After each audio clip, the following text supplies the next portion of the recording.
এখন আমরা Langston হিউজেসের dreams কবিতাটা পড়ব। এই কবিতায় মোট 8টা লাইন, 2টা স্ট্যাঞ্জা, একটা স্ট্যাঞ্জা আর একটা স্ট্যাঞ্জা, এবং প্রত্যেকটা স্ট্যাঞ্জায় 4টা করে লাইন আছে। তো ইংরেজি লিটারেচারে এটা কিন্তু একটা বিশেষ নাম আছে, ওইটাকে বলা হয় কোয়াট্রেন। কোয়াট্রেন কি? কোয়াট্রেন মানে হচ্ছে যে স্ট্যাঞ্জায় 4টা করে লাইন থাকবে, 4 লাইন বিশিষ্ট স্ট্যাঞ্জা, এটাকে বলা হয় কোয়াট্রেন। তাহলে এখানে 2টা কোয়াট্রেন আছে। আচ্ছা, আমরা কবিতায় যাই। Hold fast dreams. এই ফাস্ট, আমরা যখন ইন্ট্রোডাকশন পড়ছিলাম তো একটা ওয়ার্ড ছিল স্ট্রাইভ হার্ট, তখন বলেছিলাম যে কিছু কিছু ওয়ার্ডের অ্যাডজেক্টিভ এবং অ্যাডভার্ব ফর্ম এক। ঠিক যেমন ফাস্ট, ফাস্টের অ্যাডজেক্টিভ ফর্মও ফাস্ট, আবার ফাস্টের অ্যাডভার্ব ফর্ম ফাস্ট। মনে রাখতে হবে ফাস্টলি বলতে ডিকশনারিতে কোনো শব্দ নেই। আমি বলি আই রান ফাস্টলি, বলতে হচ্ছিলেন দ্রুত দৌড়াই, বলতে হবে আই রান ফাস্ট। ফাস্টলি বলতে ইংলিশ ডিকশনারিতে কোনো শব্দ নেই। তাহলে হোল্ড ফাস্ট, এখানে ফাস্ট অর্থ দ্রুত দিবে না, এখানে ফাস্ট ও দিবে দৃঢ় অর্থে বা ফার্ম, অটলভাবে। যে হোল্ড ফাস্ট ড্রিমস, স্বপ্নকে অটলভাবে ধরে রাখো, দৃঢ়ভাবে ধরে রাখো, স্বপ্নকে ধরে রাখতে বলা হয়েছে। ফর, কেননা, if dreams die, if dreams die, for এখানে কনজাংশন ব্যবহার, কেননা ইফ ড্রিমস ডাই, যদি স্বপ্ন মরে যায়। এখানে এটার স্পিচে অনেক প্রথম দিকের স্পিচটা কি? সেটা হচ্ছে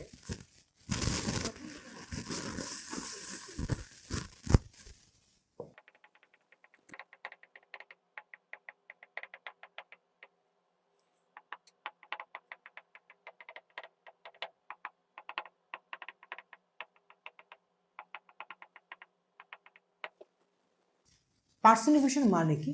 পার্সন মানে হচ্ছে ব্যক্তির রূপদান, অর্থাৎ কোন একটা বস্তুর মাঝে মানুষের কোনো বৈশিষ্ট্য বা গুণ সেটা প্রদান করা। আমরা নবম দশম শ্রেণীর বইতে আমার পরিচয় কবিতাটা সৈয়দ শামসুল হকের লেখা অনেকই পড়ে এসেছি। সেখানে কিন্তু একটা কথা ছিল, 13শত নদী সুধায় আমাকে, কোথা থেকে তুমি। এই কবিতাটা দেখো, বিশ্লেষণ করো। নদী কথা বলতে পারে? নদী কিন্তু কথা বলতে পারে, কথা বলতে পারে মানুষ। অর্থাৎ এই যে বস্তুর মধ্যে মানুষের একটি গুণ, বৈশিষ্ট্য প্রদান করা হয়েছে, এটাই কিন্তু পার্সনিফিকেশন। পার্সন মানে হচ্ছে ব্যক্তির রূপদান, অর্থাৎ কোনো বস্তুর মধ্যে মানব বৈশিষ্ট্য প্রদান করা। এখানে আমি কিছু উদাহরণ দিয়েছি, 2টা উদাহরণ দিয়েছি। দেখো, বললাম the wind hold at night. Hold মানে হচ্ছে গর্জন করা। রাত্রিবেলা বাতাস গর্জন করলো। বাতাসই গর্জন করতে পারে? বাতাস কিন্তু গর্জন করতে পারে না, যার কারণে এটা হচ্ছে এটা পার্সনিফিকেশনের উদাহরণ, যে বাতাস রাত্রিবেলা গর্জন করলো। তারপরে দেখো, the lightning danced across the sky. Lightning মানে হচ্ছে বিজলি। বললাম আকাশ জুড়ে বিজলি নৃত্য করলো। তাহলে বিজলি কি নৃত্য করতে পারে? বিজলি কিন্তু নৃত্য করতে পারে না। তাহলে এই যে বিজলিকে নৃত্য করার একটা বৈশিষ্ট্য দান করলাম, এটাই হচ্ছে পার্সনিফিকেশন।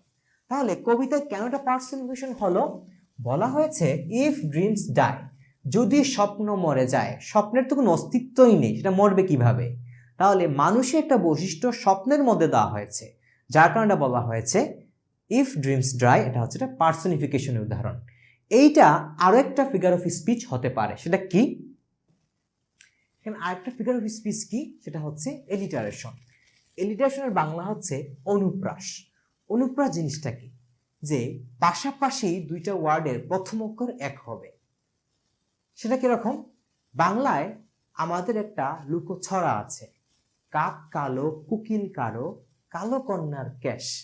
এই যেটা লাইন বললাম, ছন্দ বললাম, এই ছন্দটার প্রত্যেকটা ওয়ার্ডের প্রথম ব্যঞ্জন বর্ণ বা প্রথম অক্ষর কিন্তু এক। এটাকেই বলা হয়েছে অনুপ্রাস। এটা 2টা ওয়ার্ড হতে পারে, অনেকগুলা ওয়ার্ড হতে পারে। বাংলায় অবশ্য অনুপ্রাস অনেক সমৃদ্ধ। আমাদের অনুপ্রাস নিয়ে কিন্তু একটা খুব বিখ্যাত একটা উদাহরণ রয়েছে, সেটা হচ্ছে যে, যেমন আমরা প্রায় সময় তোমরা বলতে শুনবে যে কলকাতার কাকি কাকাকে কহিল, কাক কেন কা কা করে, কাকা কাকিকে কহিল, কা কা করাই কাকের কাজ। এই যে বিশাল একটা লাইন বললাম, প্রত্যেকটা ওয়ার্ডের প্রথম অক্ষর কিন্তু এক। এটাকেই বলা হচ্ছে এলিটারেশন। ইংলিশে একটা ফেমাস উদাহরণ আছে, সেটা হচ্ছে she sells বাই দ্য শিশু। এটার মিনিংটা কি? শি সেলস, সে বিক্রি করে। কে বিক্রি করে? She sales. শি সেলস মানে হচ্ছে ঝিনুক। বাই দ্য সিশোর, সে সমুদ্র উপকূলে ঝিনুক বিক্রি করে। তাহলে যে প্রত্যেকটা ওয়ার্ডের প্রথম অক্ষর কিন্তু এক, এটাই হচ্ছে অনুপ্রাস। তারপর বললাম যে বার্ডিং বিউটি, দুইটা ওয়ার্ড দ্বারা বার্ডিং বিউটি, যে বিউটিটা আসলে ধীরে ধীরে উদ্ভাবিত হচ্ছে, প্রস্ফুটিত হচ্ছে, বার্ডিং বিউটি, এটা হচ্ছে অনুপ্রাসের উদাহরণ। তাহলে দেখো ড্রিমস ডাই, হ্যাঁ, দুইটা ওয়ার্ডের প্রথম অক্ষর কিন্তু এক, ড্রিমস ডাই, তাহলে এটা হবে একটা এলিটারেশন উদাহরণ। তাহলে ফর ইফ ড্রিমস ডাই, এটা এলিটারেশন হবে, পার্সনিফিকেশন হবে, এটা অপশন অনুযায়ী তোমার উত্তরটা সিলেক্ট করতে হবে। আচ্ছা, তাহলে হোল্ড ফাস্ট টু ড্রিমস, স্বপ্নকে আঁকড়ে ধরো।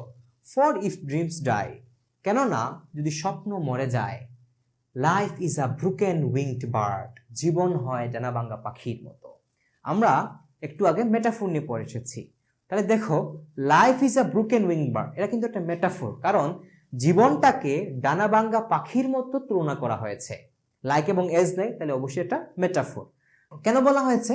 একটা ডানাভাঙ্গা পাখি যদি বলা হয়েছে দ্যাট ক্যান নট ফ্লাই, যেটা উড়তে পারে না। তাহলে একটা ডানাভাঙ্গা পাখি যেমন উড়তে পারে না, ঠিক লক্ষ্যহীন জীবন কখনো সফল হতে পারে না।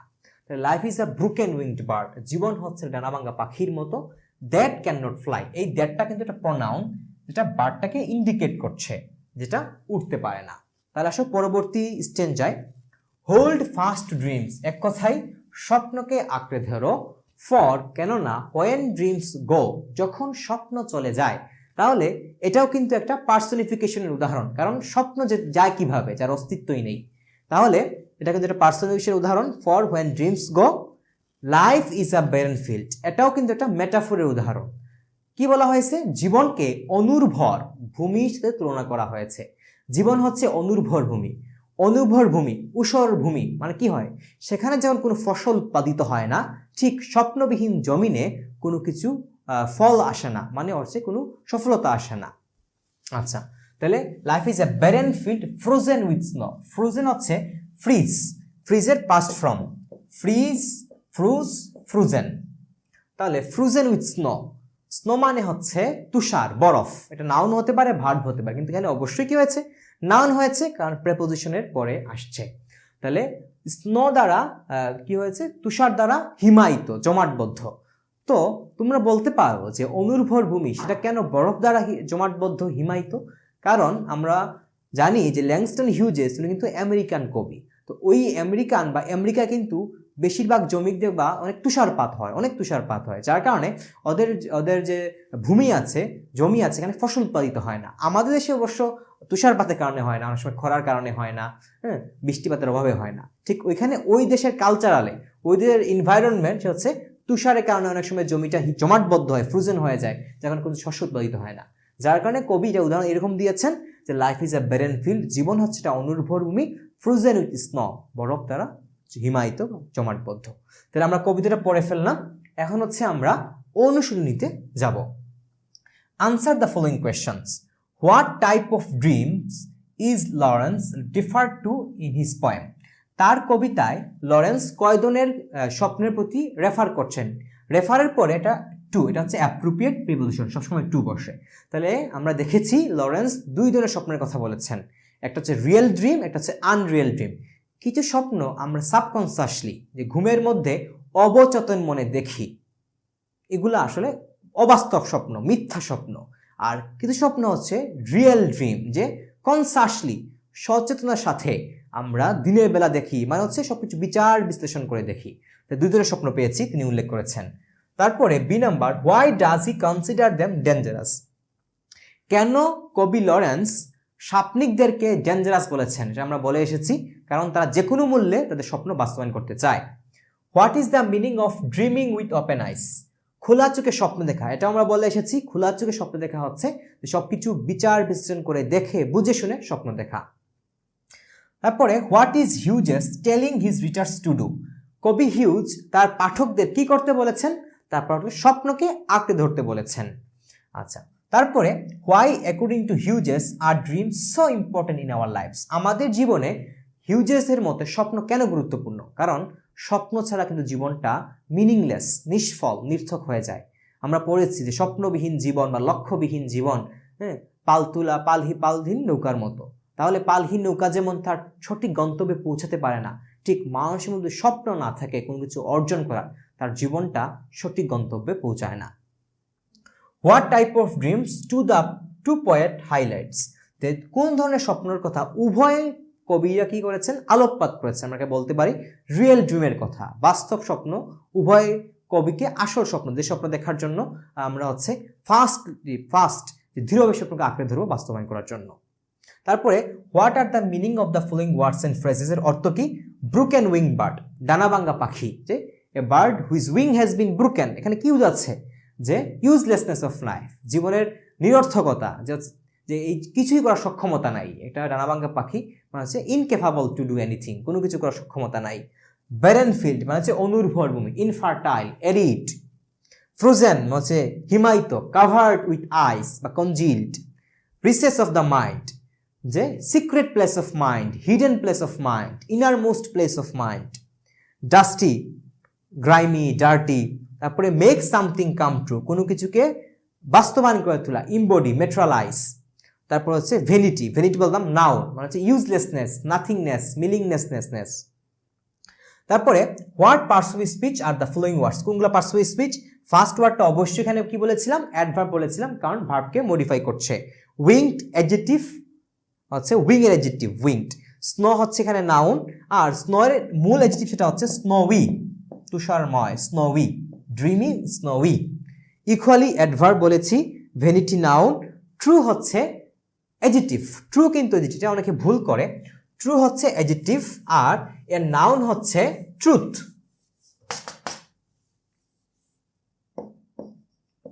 ট্রু অ্যাডজেক্টিভ এর নাউন হচ্ছে ট্রুথ। আরটা আছে ফলস, ফলসটা কিন্তু অ্যাডজেক্টিভ, এর নাউন ফর্মটা অনেকবার পরীক্ষায় আসে, এটা হচ্ছে ফলসহুড, ফলস এর নাউন ফর্ম হচ্ছে ফলসহুড।